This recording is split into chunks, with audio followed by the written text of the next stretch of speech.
محنت تو وہ کر رہی ہیں, وہ صحیح تو وہ کر رہی ہیں, یعنی کوشش لازم ہے, بھروسہ اللہ کی ذات پہ ہے. اور یہ کوشش وہ اس پانی کی تلاش میں صحیح جو کر رہی ہیں صفا مروہ کے درمیان, وہ بھاگ رہی ہیں مسلسل, لیکن ساتھ امید بھی ہے, اللہ کی ذات پہ بھروسہ بھی ہے. اور پانی وہیں سے نکلا ہے جہاں اسماعیل علیہ السلام ایڑیاں رگڑ رہے ہیں. تو یہ اللہ کی ذات پہ بھروسہ کرنے کا نتیجہ ہے کہ اللہ نے پھر وہ واقعتاً وہ عطا بھی کیا ہے. یہاں حضرت حاجرہ علیہ السلام کی یہ جو اللہ کی ذات کے اوپر ان کا بھروسہ اور قربانی اور پھر یہ صبر, ان ساری چیزوں کو پیش نظر رکھیں تو میرے ذہن میں جو چیز آ رہی ہے وہ یہ کہ وہ بہت توانا اور بہت ہی زیادہ قوت ارادی کی مالک, اور اس کے ساتھ ساتھ وہ محض ایک بچے کا جھولا جھلانے والی نہیں ہے, وہ ایک پوری دنیا کو جھلانے کا باعث بن سکتی ہے. وہ عورت جب وہ اللہ کی ذات پہ یقین رکھتی ہے, ایمان رکھتی ہے, توکل کرتی ہے اور صبر کا عملی طور پہ اظہار کرتی ہے, ہر مشکل کو جو ہے وہ برداشت کرنے کے لیے تیار ہوتی ہے اللہ کی ذات پہ بھروسہ کرتے ہوئے, تو پھر وہ اس پوری دنیا کے حالات کو بدلنے کے لیے بھی بہت بڑا جو ہے وہ ایک تحریک کا باعث بن سکتی ہے. بے شک.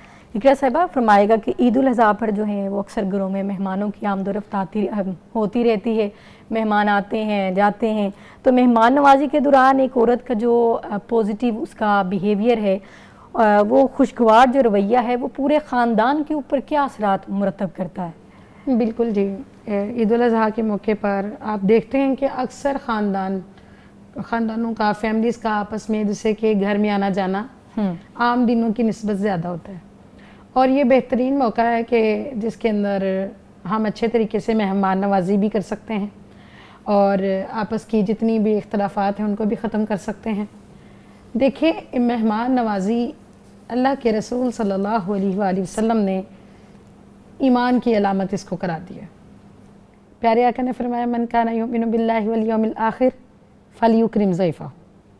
جو اللہ اور آخرت کے دن پر ایمان لاتا ہے نا, وہ اپنے مہمان کی مہمان نوازی کرے. ماشاءاللہ. دیکھیں, مہمان نوازی کا مقصد یہ نہیں کہ ایک بہت بڑا وسیع دسترخوان ہو تو پھر مہمان نوازی ہوگی, کیونکہ ایسا ہوتا ہے کہ کئی دفعہ تکلفات بری جو محفل ہوتی ہے وہ دلوں کو بوجھل کر جاتی ہے, جبکہ ایک سادہ سا کھانا دل جیت لیتا ہے. بالکل. تو اس کے لیے جو ہمیں ضرورت ہے وہ دل کے خندہ پیشانی اور اس کے کشادہ ہونے کی ضرورت ہے, چاہت کی ضرورت ہے, اس کی چاہت کی ضرورت ہے. اور گھروں کی وسعت کوئی معنی نہیں رکھتی, لیکن دلوں کی وسعت بہت بڑا معنی رکھتی ہے.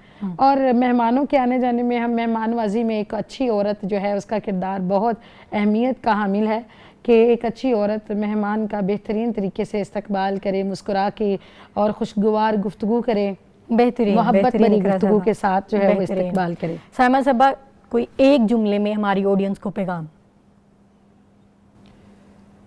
ایک اتنی بڑی حج کی سعادت جو ہماری زندگی کا حاصل ہے, اس کے لیے اگر ہم اپنے رب کو راضی کرنے کے لیے اپنے آپ کو بھرپور طریقے سے تیار نہیں کریں گے تو سمجھ لیں ہم حج کی اصل روح کو پا ہی نہیں سکتے.